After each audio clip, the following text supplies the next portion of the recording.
Hello दोस्तों, आज हम देखेंगे Gujarat police requirement. Gujarat police भर्ती में आज हम देखेंगे कितनी पोस्ट है, क्या नोटिफिकेशन है और क्या सिलेबस है। सभी जानकारी हम आपको देंगे। गुजरात पुलिस भर्ती में अलग अलग पोस्टों पे अलग अलग वैकेंसी है। कांस्टेबल, पीएसआई एंड जेल्स पे और नंबर ऑफ पोस्ट है इनके दोस्तों 12,472 post. Salary virus post wise मिलेगी आपको।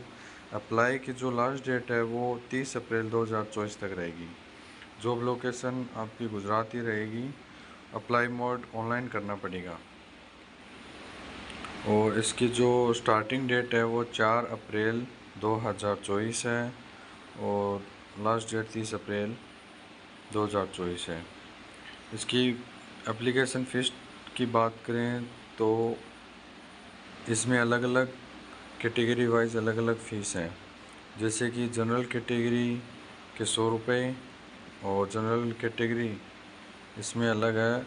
लोक रक्षक कादरी जो 100 रुपये है और general category both PSI and LRD जो 200 रुपये और ईडब्ल्यूएस SC/ST का कुछ नहीं लगेगा, उनकी फ्री है फीस। पेमेंट मोड ऑनलाइन रहेगा आपका। अनमेरिड पुलिस एज लिमिट रहेगी जो अनमेरिड पुलिस सब इंस्पेक्टर की वो 21 से 35 ईयर रहेगी और अदर पोस्ट जितने भी हैं उनके 18 से 33 ईयर रहेगी। एज में कोई रिलेशन एप्लीकेशन एज पर रूल उनके हिसाब से रूल के हिसाब से होगा। वैकेंसी की डिटेल्स बताई जाए तो अनमेरिड पुलिस सब इंस्पेक्टर की है 316 मेल के लिए और फीमेल के लिए 156 और मेल के लिए है 4,422 और फीमेल के लिए 2,178। आर्मेड पुलिस कांस्टेबल मेल में है 2,212। आर्मेड पुलिस कांस्टेबल फीमेल में है 1,090। Armed police constable SRPF male के लिए 1,000 पोस्ट है। जेल्स बॉय के मेल के लिए 1,013 पोस्ट है और जेल्स बॉय फीमेल के लिए 85 पोस्ट है। टोटल पोस्ट ऑफ है 12,472। इसमें हम बात करें रिक्वायरमेंट क्वालिफ़िकेशन की तो आर्मेड पुलिस सब इंस्पेक्टर में क्वालिफ़िकेशन मांगी गई है बैचलर डिग्री। किसी भी आप यूनिवर्सिटी से बैचलर डिग्री हो सकते हैं तो आप ये फॉर्म फिलअप कर सकते हैं। जो armed police constable, jails boy and armed police constable है उनके लिए 12वीं पास मांगी गई है। तो आप 12वीं पास हैं तो आप इस फॉर्म को फिलअप कर सकते हैं। अगर हम अप्लाई ऑनलाइन की बात करें तो यहाँ अप्लाई ऑनलाइन का लिंक है, क्लिक करके आप इसको अप्लाई ऑनलाइन अपना फॉर्म फिलअप कर सकते हैं। तो पहले आपको यहाँ पे वन टाइम रजिस्ट्रेशन करना होगा। जैसे यहाँ कोने में रजिस्ट्रेशन नाम है, हम इस पर क्लिक करते हैं और यहाँ अप्लाई का बटन है, इस पर अप्लाई करते हैं। फिर इसके लिए हम OTR के लिए इसको एग्री करते हैं। एग्री के बाद हम फिर इसमें आपको अपना नाम भरना है। जैसे सरनेम में आपको अपना सरनेम भर देना है, फर्स्ट नेम में आपका फर्स्ट नेम भर देना है, फिर फादर नेम, हस्बैंड नेम अगर आपके पिताजी का नाम है आप भर सकते हैं और हस्बैंड का नेम आप इसमें भर सकते हैं। फिर मदर नेम भरना होगा, फिर आपका जेंडर, आप मेल है तो मेल वरना फीमेल भर दीजिए। फिर आपकी डेट ऑफ बर्थ भरनी है यहाँ पे और अगर आप अनमेरिड है तो अनमेरिड वरना मैरिड है तो मैरिड भर दीजिएगा। कैटेगरी आपको सिलेक्ट करनी है, जो आपकी category general, EWS, SC, ST, OBC जो भी है आपको सिलेक्ट कर देनी है। फिर अपना यहाँ पे परमानेंट एड्रेस डालना है, जो आप जहाँ पे रहते हो वहाँ पे अपना एड्रेस डाल देना है। फिर अपने यहाँ पे स्टेट, डिस्ट्रिक्ट डाल देनी है तालुका जिसे हम जिला बोलते हैं, तालुका की जगह जिला डाल देना। पिन कोड अपना यहाँ पे पिन कोड डाल देना। मोबाइल नंबर अपने आप जो यूज़ करते हैं वो अपना मोबाइल नंबर डाल दीजिएगा। यहाँ पे अपनी ईमेल आईडी डाल दीजिएगा, यहाँ पे अपनी ईमेल आईडी डाल दीजिएगा। और रीटाइप मोबाइल नंबर, फिर से अपना मोबाइल नंबर। और रीटाइप ईमेल यानी फिर से अपनी ईमेल, वही जो ऊपर आपने लगाई है। नेशनलिटी आप अपनी इंडिया ही रखिएगा, तो ये फॉर्म इंडिया के लिए ही है। अदर डिटेल्स में अगर आप स्पोर्ट्स के मेंबर हैं तो आप यस कर दीजिएगा, वरना नो रखिएगा। विंडो यानी विधवा की हम बात करें तो अगर आप महिला हैं, अगर आप विधवा हैं तो यस कर दीजिएगा, वरना नो कर दीजिए, नो रखिएगा। एक्स सोल्जर में हम बात करें आर्मी, नेवी, एयरफोर्स, अगर आप किसी से भी पहले रिटायर हुए हैं तो यस कर दीजिए, वरना नो कर दीजिएगा। अगर आप करंटली वर्किंग गुजरात में अगर आप काम कर रहे हो गवर्नमेंट जॉब में तो आप यस कर दीजिएगा, वरना नो कर दीजिएगा। अगर आप यस करोगे तो यहाँ पे ज्वाइनिंग डेट वगैरह गवर्नमेंट आपकी ज्वाइनिंग डेट लिख दीजिएगा और डेट ऑफ बर्थ अपनी भर दीजिएगा।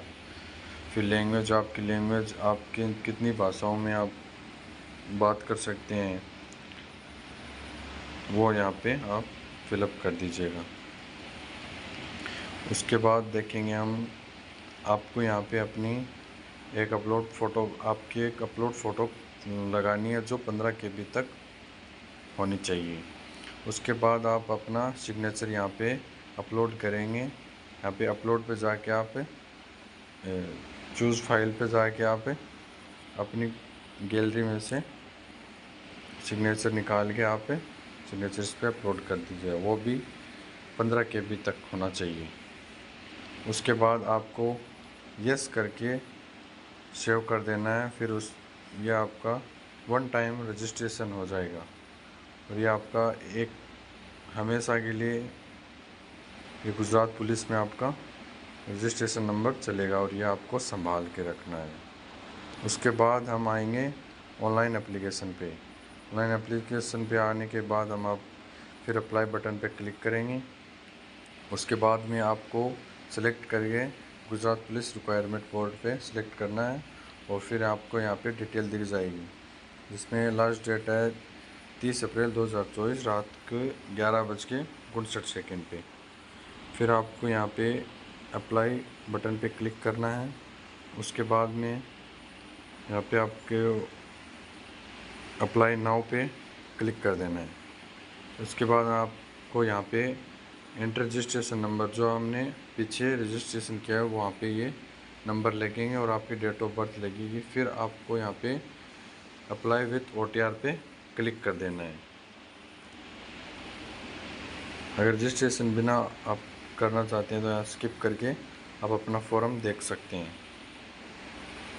यहाँ पे आपको अपनी फॉर्म की जितनी भी डिटेल है वो सारी फिलअप करनी है, जैसे कि टाइटल, यहाँ पे आपका सरनेम हो जाएगा। पर्सनल डिटेल में फर्स्ट नेम आपका लिखना है, फिर फादर नेम या हस्बैंड नेम, फिर उसके आगे मदर नेम आपको फिलअप कर देना है।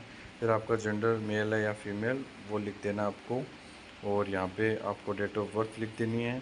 आप अनमेरिड हैं मैरिड हैं वो यहाँ पे आपको अपनी category EWS ST ST general जो भी है वो अपनी फिलअप कर देनी है। फिर रीसिलेक्ट में आपको मेल कर देना है या फीमेल जो भी आप। कम्युनिकेशन डिटेल्स में आप अपना पर्सनल एड्रेस फिलअप कर देना है, जैसे स्टेट हो गई, डिस्ट्रिक्ट तालुका तहसील हो गई, जिला हो गया। पिन कोड अपना पिन कोड फिलअप कर देना। परमानेंट एड्रेस में अपना एड्रेस फिलअप कर देना। स्टेट हो गया, डिस्ट्रिक्ट तालुका फिर से वही। अपना मोबाइल नंबर फिलअप करना है, ईमेल आईडी फिलअप करनी है। ये मैंडेटरी नहीं है पर आप करना चाहते हो तो कर सकते हो। जिस पे लाल टिक लगा हुआ है वही आपको मैंडेटरी है, वो तो आपको करना ही करना है फिलअप। अदर डिटेल्स में सिलेक्ट फ़ोटो ID प्रूफ, जैसे आपका आधार कार्ड, आपका पैन कार्ड, अगर ड्राइविंग लाइसेंस है ड्राइविंग, पैन कार्ड है पैन कार्ड या पासपोर्ट ID जो भी है आप यहाँ पे अपना सिलेक्ट करके उसके आगे फ़ोटो ID उसका नंबर लिख देना है। अगर आप स्पोर्ट्स पर्सन हैं तो अपना यस कर दीजिए, वरना नो रखिए। आप कंप्यूटर में बेसिक नॉलेज जानते हैं तो यस कर दीजिए, वरना नो कर दीजिएगा। अगर आप विधवा हैं, महिला हैं, विधवा हैं तो यस कर दीजिए, वरना नो रखिए। अब अगर आप कोई भी पर्सन एक्स सर्विसमैन या किसी में गवर्नमेंट नौकरी किया हुआ है तो यस कर दीजिए, वरना नो रखिएगा। आगे लैंग्वेज की बात करें तो अगर आपको इंग्लिश, हिंदी, गुजराती में किसी भी भाषा में लैंग्वेज बोलना, लिखना, पढ़ना आता है तो यहाँ पे टिक कर दीजिएगा, वरना टिक मत करिएगा।